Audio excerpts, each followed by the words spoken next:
Pointer GS की तरफ से नमस्कार दोस्तों ये हम लोगों की 10+10 क्वेश्चन की सीरीज है जिसमें आपके 10 प्रश्न जो है मोस्ट इम्पॉर्टेंट करंट अफेयर्स के रहेंगे और 10 क्वेश्चन जो है आपके जो है जीएस से रहेंगे। ये 10 जीएस ऐसे प्रश्न रहेंगे जो कि परीक्षा में बार बार पूछे जाते हैं। तो आइए हम लोग अपना शुरू करते हैं। सबसे पहले हम लोग जीएस के 10 क्वेश्चन देखेंगे। विलियम जोन्स, इन्होंने एशियाटिक सोसाइटी ऑफ बंगाल नामक शोध संस्थान की जो है स्थापना की थी इन्होंने। ये क्वेश्चन कई बार परीक्षा में पूछा गया है कि एशियाटिक सोसाइटी ऑफ बंगाल नामक शोध संस्था की स्थापना किसने की है। तो विलियम जोन्स ने की है। कब की थी? 1784 में की थी। 1789 में अभिज्ञान शाकुंतलम का अंग्रेजी में अनुवाद भी विलियम जोन्स ने किया था। ये भी प्रश्न कई बार पूछे जा चुके हैं। ये दोनों ही फैक्ट बहुत ही इंपॉर्टेंट है। अगला देखते हैं क्वेश्चन। भगवत गीता का अंग्रेजी में अनुवाद 1785 में विल्किंसन ने किया था। यहाँ पे बच्चे कंफ्यूज हो जाते हैं। भगवत गीता का जो है अंग्रेजी में अनुवाद 1785 में विल्किंसन ने किया था और अभिज्ञान शाकुंतलम का अंग्रेजी अनुवाद विलियम जोन्स ने किया था। ये दोनों चीज़ें अच्छे से तैयार कर लीजिएगा, इसमें बिल्कुल भी आप लोग कंफ्यूज मत होइएगा। अगले प्रश्न देखते हैं। मानव गुर्दे का कार्य क्या क्या है? कई बार पूछा है। गुर्दे को अंग्रेजी में किडनी कहते हैं और गुर्दे को विक्र भी कहा जाता है। रक्त में जल की मात्रा का नियंत्रण करता है गुर्दा। यूरिया को छानकर बाहर करता है और कई हार्मोन का स्रावण भी जो है गुर्दा करता है। कौन कौन सा कार्य करता है गुर्दा? पहला है आपका रक्त में जल की मात्रा का नियंत्रण करता है, दूसरा है यूरिया को छानकर बाहर करता है और तीसरा है कई हार्मोन का स्रावण करता है। बीएमडी परीक्षण ऑस्टियोपोरोसिस रोग की पहचान के लिए किया जाता है। ऑस्टियोपोरोसिस को हिंदी में अस्थि रंध्रता कहते हैं, यानी हड्डियों से संबंधित ये रोग है। बीएमडी का फुल फॉर्म कई बार पूछा गया है और सीधे सीधे ये पूछ लिया है कि ऑस्टियोपोरोसिस रोग की पहचान के लिए कौन सा परीक्षण होता है। तो ये बीएमडी परीक्षण होता है। बीएमडी का फुल फॉर्म है बोन मिनरल डेंसिटी। आगे देखते हैं क्वेश्चन। व्यय कर लगाने का सुझाव सबसे पहले कॉलडोर ने दिया था। ये आपका इकोनॉमिक्स का क्वेश्चन है जो कि 2 से 3 बार पूछा जा चुका है। तो इसको याद रखिएगा कि व्यय कर लगाने का सुझाव सबसे पहले कॉलडोर ने दिया था। निकट दृष्टि दोष को मायोपिया भी कहते हैं। कई बार सीधे सीधे पूछा जा चुका है और ये पूछा जाता है मायोपिया में कौन से लेंस का प्रयोग करते हैं। जब आप ये जानेंगे मायोपिया कौन सा दोष है तो ये निकट दृष्टि दोष है। निकट दृष्टि दोष में जो है लेंस की जो गोलाई है वो बढ़ जाती है और फोकस दूरी जो है कम हो जाती है और लेंस की क्षमता ये भी बढ़ जाती है। निकट दृष्टि दोष में या मायोपिया में अवतल लेंस का प्रयोग किया जाता है। दूर दृष्टि दोष इसमें लेंस की गोलाई क्या होती है? कम हो जाती है, फोकस दूरी बढ़ जाती है और लेंस की क्षमता क्या है? ये कम हो जाती है। और दूर दृष्टि दोष में कौन से लेंस का प्रयोग करते हैं? उत्तल लेंस का। सीधे सीधे ये सारे क्वेश्चन आपके परीक्षा में पूछे गए हैं कि निकट दृष्टि दोष में कौन से लेंस का प्रयोग होता है। तो अवतल लेंस का, और दूर दृष्टि दोष में उत्तल लेंस का प्रयोग किया जाता है। अगले प्रश्न देखते हैं। पुरंदर की संधि 1776 में। पुरंदर की संधि जो है मार्च 1776 में मराठों तथा ईस्ट इंडिया कंपनी के बीच में हुई थी और ये कब हुई थी? प्रथम आंग्ल मराठा युद्ध के पश्चात। अगला है सालबाई की संधि। सालबाई की संधि 1782 ईस्वी में हुई। 17 मई 1782 को मराठा साम्राज्य और ब्रिटिश ईस्ट इंडिया कंपनी के प्रतिनिधियों द्वारा प्रथम आंग्ल मराठा युद्ध को समाप्त करने के लिए लंबी बातचीत के बाद सालबाई की संधि पर हस्ताक्षर किए गए थे। इनकी कुछ शर्तें हैं, वो भी आप लोग जान लीजिए। पहली थी कि कंपनी ने सालसेट और भारूच पर नियंत्रण बनाए रखा और गारंटी ली थी कि मराठा मैसूर के हैदर अली को हरा देंगे और कर्नाटक क्षेत्र को वापस कर लेंगे। अगला देखते हैं। वसीन की संधि या बेसिन की संधि जिसको बोला जाता है, ये 1802 ईस्वी में हुई थी।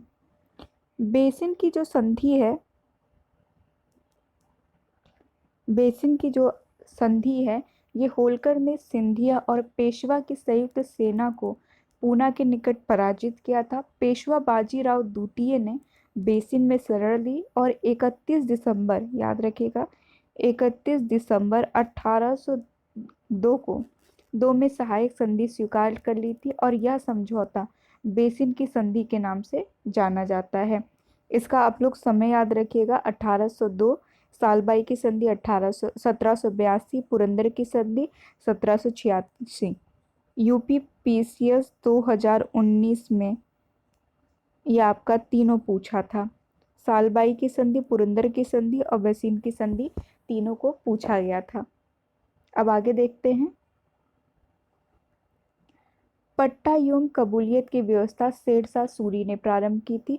ये क्वेश्चन कई बार जो है सीधे सीधे ऐसे पूछ लिया है कि पट्टा एवं कबूलियत की व्यवस्था किस शासक के द्वारा शुरू की गई थी, तो ये शेरशाह सूरी द्वारा ये प्रारंभ किया गया था। कराची अधिवेशन ये 1931 में हुआ था और इसकी अध्यक्षता सरदार वल्लभ भाई पटेल ने की थी। कराची अधिवेशन बहुत ही महत्वपूर्ण है।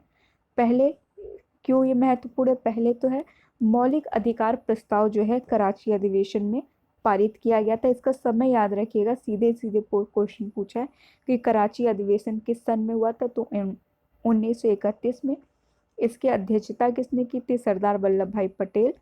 मौलिक अधिकार प्रस्ताव किस अधिवेशन में पारित किया गया था? कांग्रेस के किस अधिवेशन में पारित किया गया था? ये क्वेश्चन भी सीधे सीधे आपके परीक्षा में पूछा गया है, तो उसका आंसर होगा आपका कराची अधिवेशन। गांधी जी ने बोला था, गांधी मर सकता है परंतु गांधीवादी नहीं। ये बहुत इंपॉर्टेंट है, ये सीधे सीधे परीक्षा में ऐसे ही पूछा है।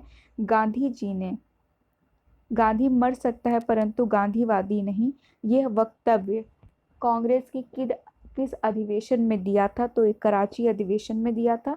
फिर से एक बार इसका टाइम पीरियड याद कर लीजिए, 1931 में। इसकी अध्यक्षता सरदार वल्लभ भाई पटेल ने की थी और मौलिक अधिकार प्रस्ताव जो है वो भी कराची अधिवेशन में ही आपके पारित हुआ था। अब दोस्तों हम लोग 10 मोस्ट इम्पॉर्टेंट जो है करंट के देख लेते हैं।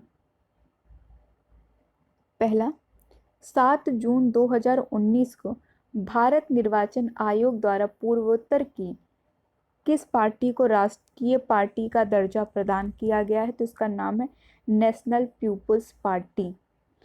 अब याद रखिएगा कि राष्ट्रीय पार्टी का दर्जा अब कितनी पार्टियों को प्राप्त हो गया? तो भारत में राष्ट्रीय पार्टी का दर्जा 8 पार्टियों को प्राप्त हो गया। ये सीधे सीधे प्रश्न पूछ सकता है। देखिए नीचे दिया भी है, वर्तमान में देश में राष्ट्रीय पार्टियों की कुल संख्या कितनी है? तो 8 है। नेशनल पीपुल्स पार्टी का आरक्षित चुनाव चिन्ह क्या है? पुस्तक है। ये भी सीधे सीधे परीक्षा में प्रश्न पूछा जा सकता है, इसलिए ये याद रखिएगा। आगे देखते हैं। नेशनल पीपुल्स पार्टी को जिन राज्यों में राज्य स्तरीय दल के रूप में मान्यता प्राप्त हुई है वहाँ है अरुणाचल प्रदेश, मणिपुर, नागालैंड एवं मेघालय। नरेंद्र मोदी ने दूसरी बार भारत के प्रधानमंत्री पद की शपथ ली थी 30 मई 2019। इंपॉर्टेंट डेट है, याद रखिएगा, कभी भी ये परीक्षा में पूछा जा सकता है। लगातार दूसरी बार पूर्ण बहुमत से जीतकर प्रधानमंत्री बनने वाले तीसरे व्यक्ति कौन है? इससे पूर्व जवाहरलाल नेहरू और इंदिरा गांधी बन चुकी हैं। अब ये हैं नरेंद्र मोदी, जो लगातार दूसरी बार पूर्ण बहुमत जीतकर जो है प्रधानमंत्री का पद जिन्होंने प्राप्त किया है। इससे पूर्व जो है जवाहरलाल नेहरू और इंदिरा गांधी को जो है ये दर्जा प्राप्त है। आगे देखते हैं। सरकार द्वारा जल संसाधन, नदी विकास और गंगा संरक्षण मंत्रालय तथा पेयजल और स्वच्छता मंत्रालय का विलय करके नया मंत्रालय गठित किया गया, जिसका नाम है जल शक्ति मंत्रालय। एक चीज़ और याद रखिएगा दोस्तों, यहाँ पे प्रश्न ये भी पूछ सकता है कि जल शक्ति मंत्रालय जो नया बना है ये किन किन मंत्रालयों का विलय करके बनाया गया है? तो ये जल संसाधन, नदी विकास और गंगा संरक्षण तथा पेयजल और स्वच्छ मंत्रालय, इन तीनों का विलय करके बनाया गया है। प्रधानमंत्री जी की नई मंत्रिपरिषद में महिलाओं की कुल संख्या कितनी है? तो महिलाओं की कुल संख्या है 6। भारत निर्वाचन आयोग द्वारा 23 मई 2019 को 17वीं लोकसभा चुनाव के परिणाम जारी किए गए थे 542 लोकसभा के क्षेत्रों के। वह एक लोकसभा क्षेत्र जिसका चुनाव टाल दिया गया, मोस्ट इंपॉर्टेंट क्वेश्चन है, ये कभी भी पूछा जा सकता है। तो ये है वेल्लोर, वेल्लोर तमिलनाडु में है। इसका जो है इस लोकसभा क्षेत्र का जो है चुनाव टाल दिया गया था, लेकिन कुछ समय के बाद जो है इसका चुनाव करवा दिया गया था। दोस्तों ये था हम लोगों का आज का 10 जो है मोस्ट इम्पॉर्टेंट जीएस क्वेश्चन, और ये थे 10 मोस्ट इम्पॉर्टेंट करंट के क्वेश्चन। दोस्तों वीडियो अच्छा लगा हो तो लाइक और सब्सक्राइब जरूर कीजिएगा दोस्तों। धन्यवाद।